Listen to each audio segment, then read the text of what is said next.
Good morning. It's my privilege and my pleasure to welcome each and every one of you to this time of worship here at the Sardis United Methodist Church. For those who are joining us online, we welcome you as well, and our prayer is that you will get a blessing from something that's said or something that's done. When the praises go up, the blessings come down. And yes, Jesus does love you. When I was putting together this order of worship, that just popped into my head. Jesus loves me, this I know, because he sent us a love letter. It's called the Bible. Let us pray. Most gracious and eternal God, as we come to this time of worship, our prayer is that you would pour out your Spirit on us. Lord, that we might feel your presence. Lord, that we might know that we worship you in spirit and in truth. This is our prayer, Lord, and we lift these things up. We ask them in the mighty and powerful name of our Lord and Savior, Jesus the Christ. And God's children said, amen. If you'd please stand and let us read together the Apostles' Creed. It's found on page 881. We'll be reading the traditional version in the hymn books. Page 881.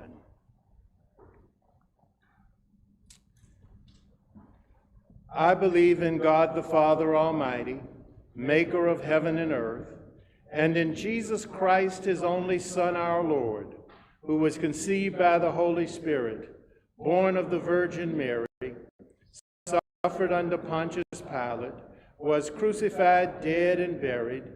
The third day he arose from the dead. He ascended into heaven, and sitteth at the right hand of God the Father Almighty. From thence he shall come to judge the quick and the dead. I believe in the Holy Spirit, the holy Catholic Church, the communion of saints, the forgiveness of sins, the resurrection of the body, and the life everlasting. Amen. Please be seated.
Lord God, we come today and we come with a spirit of gratitude. We say thank you that you give us this wonderful sanctuary in which to worship. We say thank you for the many blessings that you've poured out into our lives. Lord, the blessing of health, the blessing of life, the blessing of having been touched by some of those who have gone on to be with you. Lord, however, the greatest blessing that you've given us is in your Son, Jesus Christ, and the sacrifice that he made that we might have the power over sin and over death. And it's in his name that we come asking several things this morning. Lord, we pray that you would wrap your arms of comfort around those who walk through the valley of the shadow of death. We pray that you would give assurance to those who have lost loved ones to the COVID and lost loved ones to other illnesses during this time that we seem to have been so isolated from each other. Lord, we ask that you would touch those who are in places of deep illness today with your healing finger. We ask that you would give knowledge to the physicians, that you would give knowledge to those who attend them. And we know that you know their all because you're the one who wrote their DNA. Lord, we pray for our nation today, a nation that is so divided, and ask that you would give leadership direction, that we once again might become one nation under God, one nation that lives out the creed, that we hold these truths to be self-evident, that all are created equal. Lord, we pray for the leaders in our church today. Lord, that they might have the wisdom that you have, that we might be about the business of making disciples and not the business of conflict.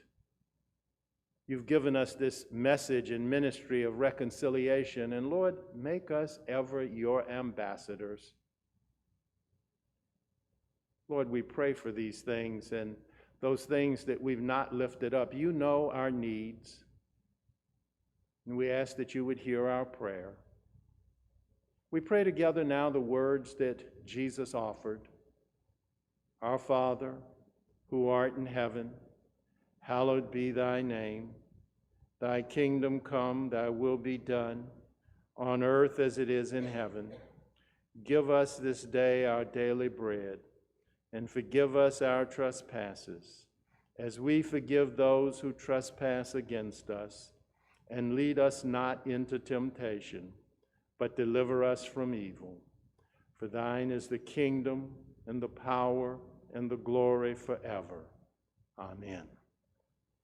I'm going to ask if you would join me, and I'm going to use the ritual that's on page 15 instead of the one that's on page 12. So if you would join me as we prepare for Holy Communion.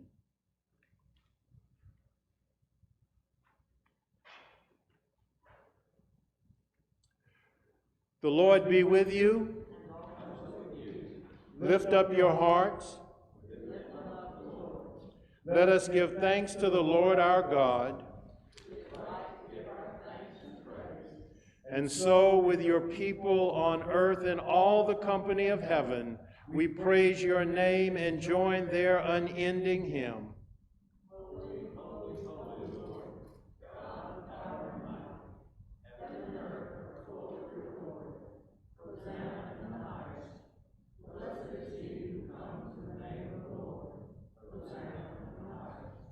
And so, in remembrance of these your mighty acts in Jesus Christ, we offer ourselves in praise and thanksgiving as a holy and living sacrifice, in union with Christ offering for us as we proclaim the mystery of faith.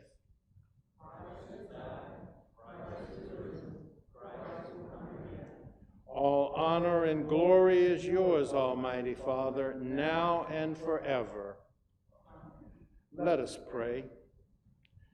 Lord God, we ask that you would pour out your Holy Spirit on us gathered here and on these gifts of bread and wine, that they might be for us the body and blood of Christ, that we may be for the world the body of Christ redeemed by his blood.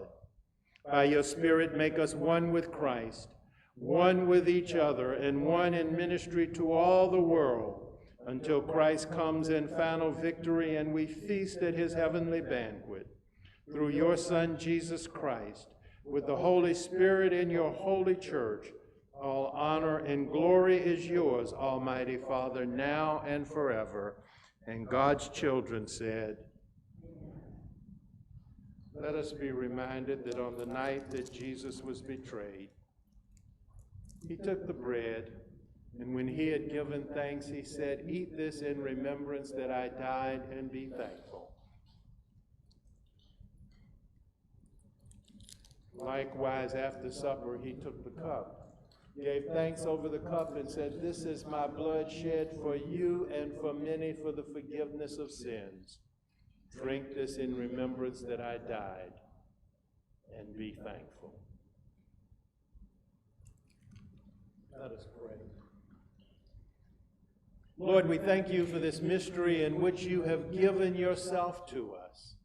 We lift these things up, ask these blessings, and we ask them in Christ's name. Amen. We have a very, very special gift this morning. Michael Boyd's going to grace us with a song, "Love Lifted Me." Michael, would you please come?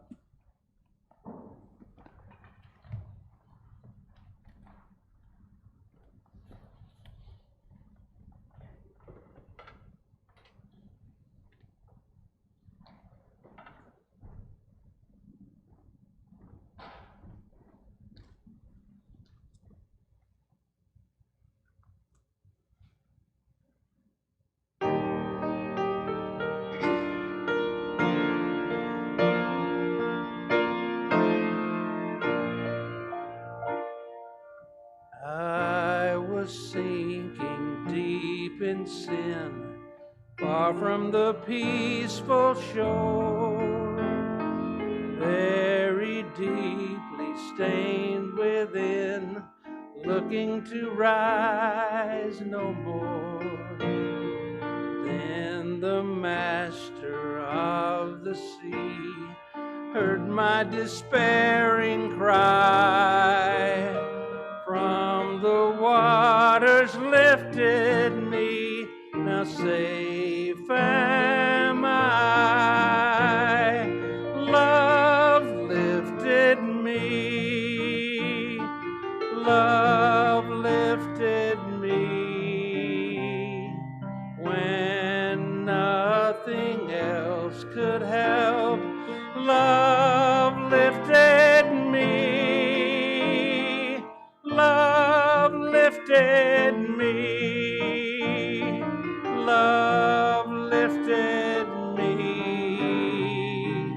when nothing else could help.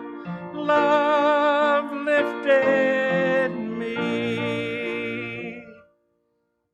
Oh, my heart to him I'll give, ever to him I'll cling. In his blessed presence live, ever his praises sing. For love so mighty and so true merits my soul's best song. Faithful, loving service to him belong.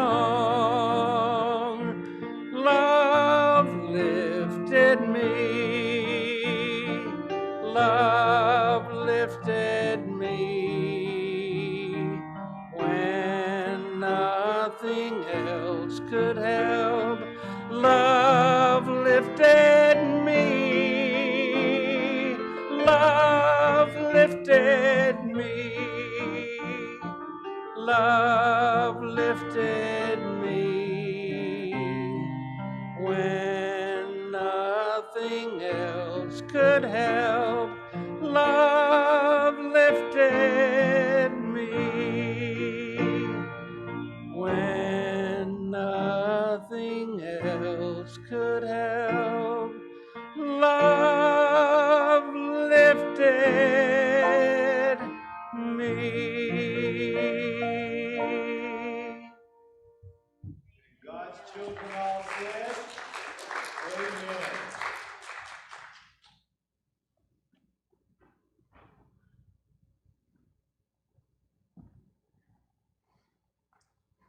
I want to extend my personal thanks to Jonathan and Michael for the gift that they have shared with us this morning. Let's give them another hand.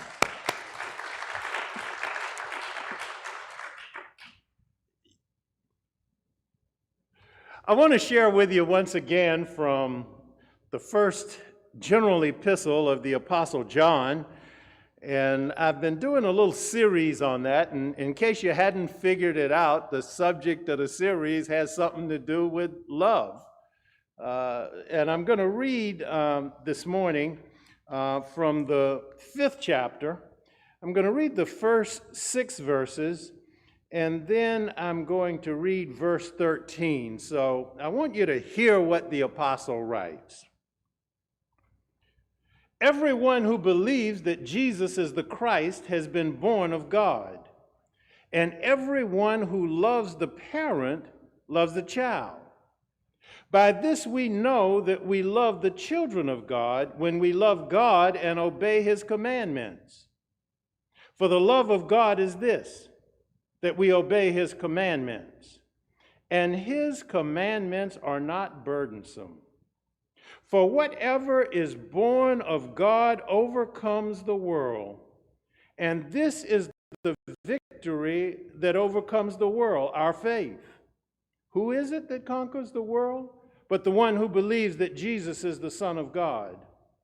This is the one who came by water and blood, Jesus Christ, not with the water only, but with water and blood.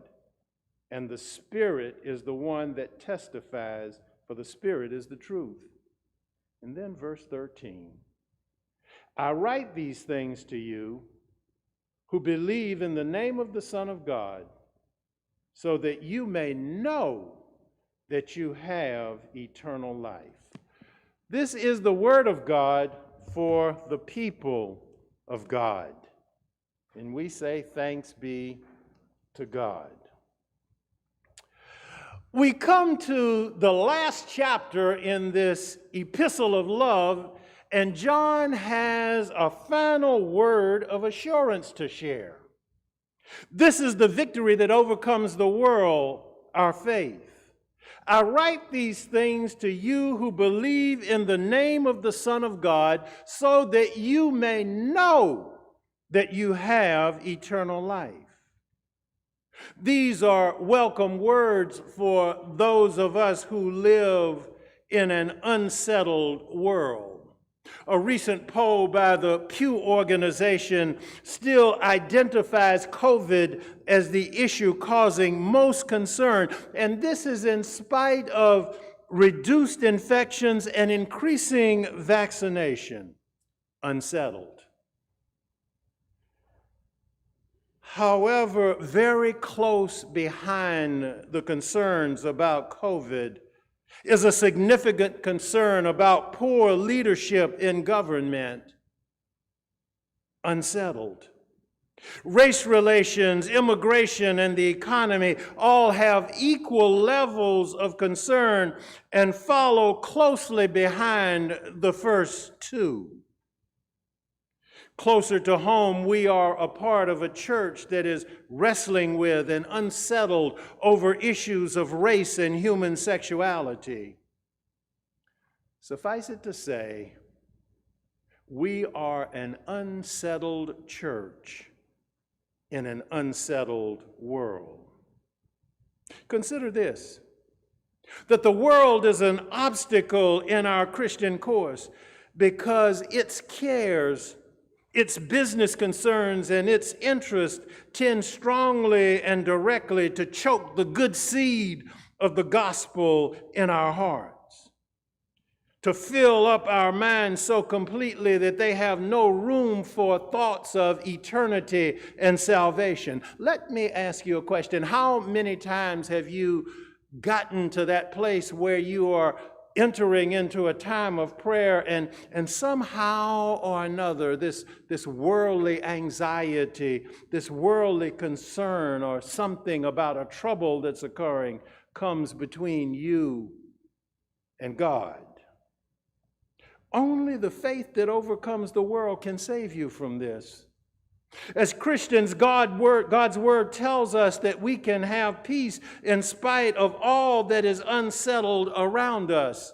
In John's gospel, Jesus speaks to the disciples at a time when he will no longer physically be with them. You will scatter, he tells them. You will all desert me, he says. But more importantly, he promises them an advocate that will come, the Spirit of truth, he says. The Holy Spirit that will bring power.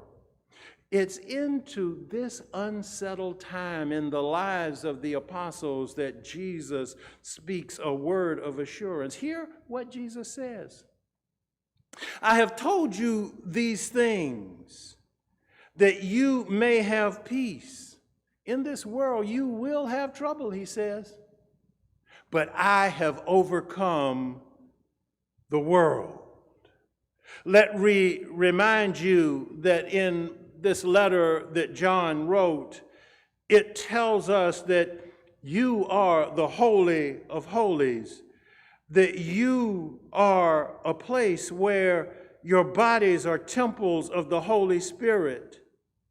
Understand this, that the same Spirit of truth and power that Jesus promised to the apostles dwells in you. Therefore, when Jesus says, I have overcome the world, he's speaking to you in the same way that he was speaking to the apostles.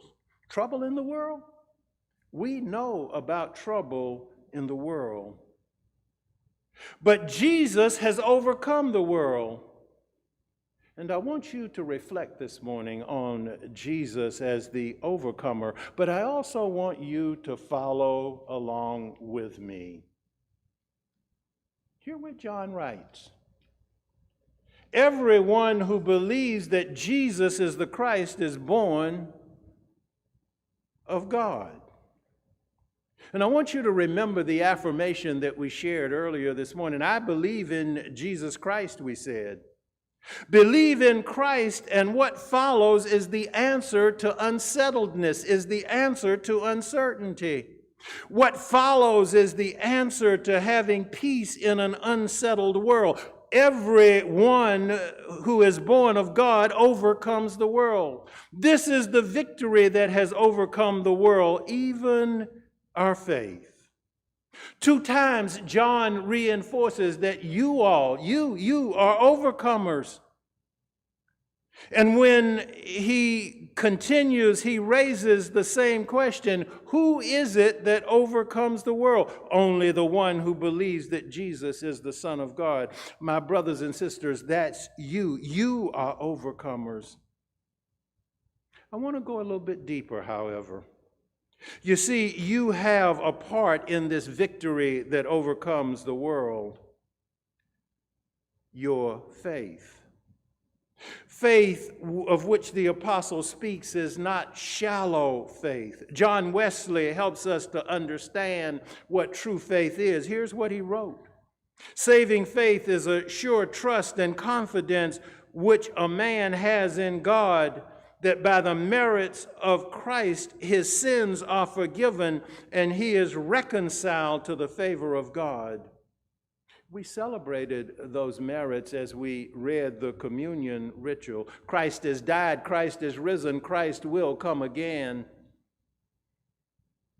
It is faith that is God's gift, and we look to Jesus, who the Scripture tells us is the author and finisher of our faith. It begins with Jesus, it ends with Jesus. Jesus speaks about this faith himself. He talks about it in the parable of the sower. Some seeds fell on rocky ground, and they sprang up quickly, but they withered because there was no depth, he teaches. He continues, others fell among the weeds and were soon choked out. However, he says that there were those seeds that fell on good soil and yielded an abundant harvest. Faith, like the seeds that fell among the weeds and on the rocky ground, is faith that does not transform. It is faith that does not endure. It is faith that does not produce victory that overcomes the world. However, when you open your mind and you open your hearts to what the gospel says, to the good news, you become the seed that fell on good soil, and the faith that overcomes the world lives in you. Scripture also establishes for us that there is a link between faith and love. You know, often in my sermons, I'll say something like, my sisters and my brothers. And we are that because of the wondrous love that God has offered that has made us his children. We talked about that in the first sermon from this epistle that John wrote. The word says, what wondrous love is this, that we should be called the children of God, because that is who we are. Because of God's love, we are heirs, heirs of God and co-heirs with Christ, in order that we may also share in his glory. And we do that together.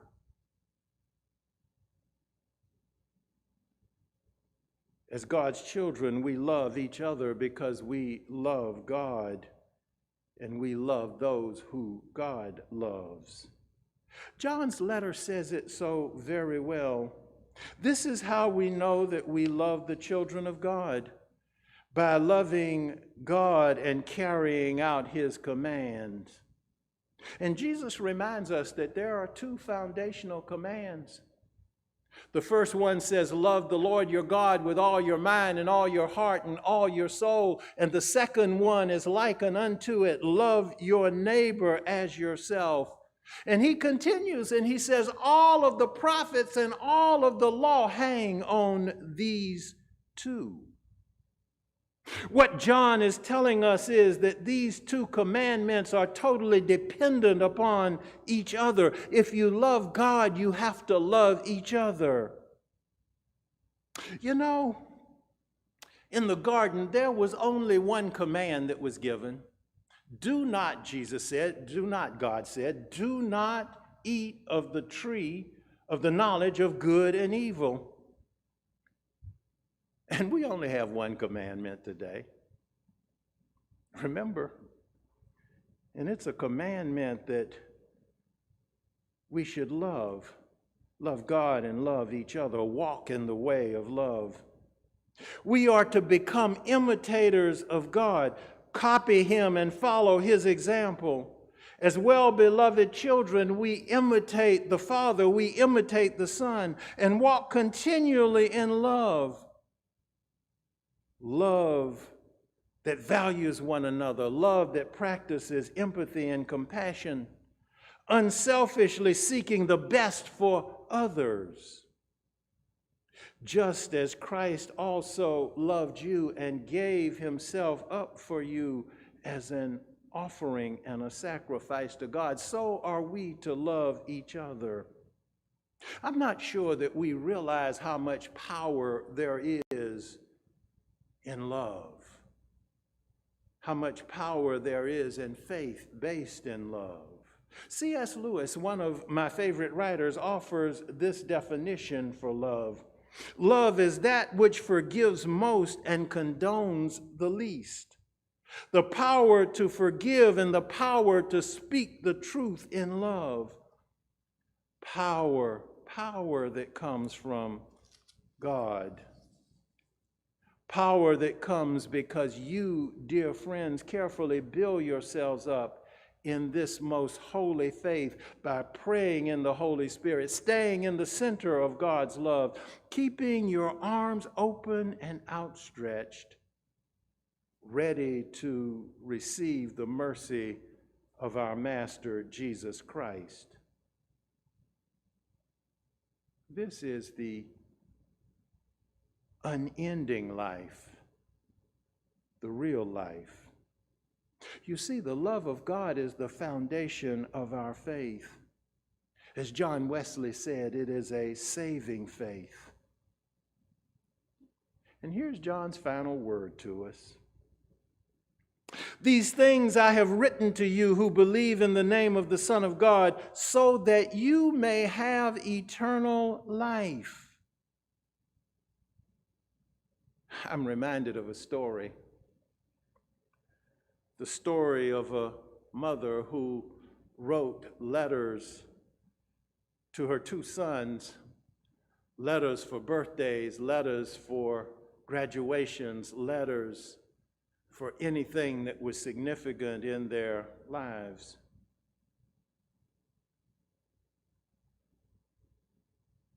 However, the letters were very special because the mother passed away when the boys were 3 and 4 years old. And on those times when they were feeling down, when they were feeling like they were isolated, they would take these letters out and they would read them, and there were words of encouragement and words of faith, and somehow or another it gave them the strength to go on. I say that to you because the Apostle John has shared this kind of letter with us. He has left all of God's children a special letter, a letter written to you, a letter of absolute assurance in an unsettled world. It's a simple, straightforward, but profound, practical letter of love. Every child of God defeats this evil world. And the final word that he offers is that the world loses and you win. This is the victory that overcomes the world, faith that has its foundation in love. Let us pray. Most gracious and eternal God, we thank you for the gift of the word that you have given us. We thank you for the love that begins and ends with Christ Jesus. We thank you for the faith that is founded in that love. And Lord, we thank you for that ultimate expression of your love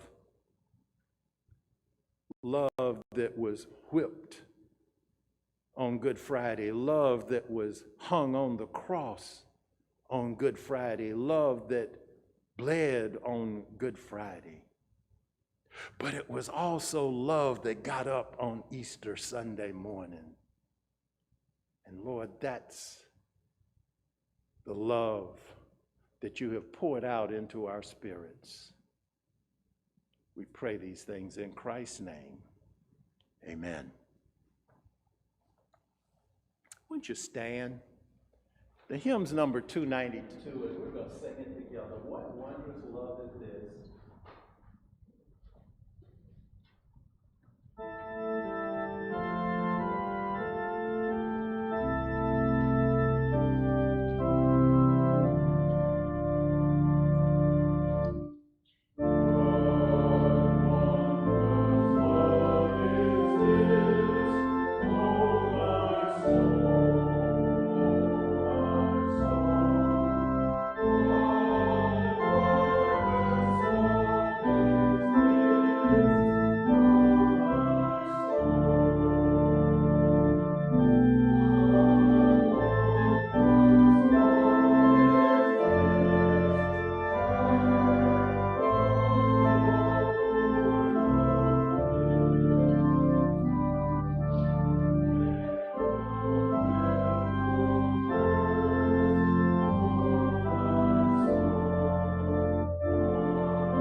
May the grace of the Lord Jesus Christ and the love of the Lord God and the sweet communion of the Holy Spirit rest, rule, and abide with you both now and forevermore.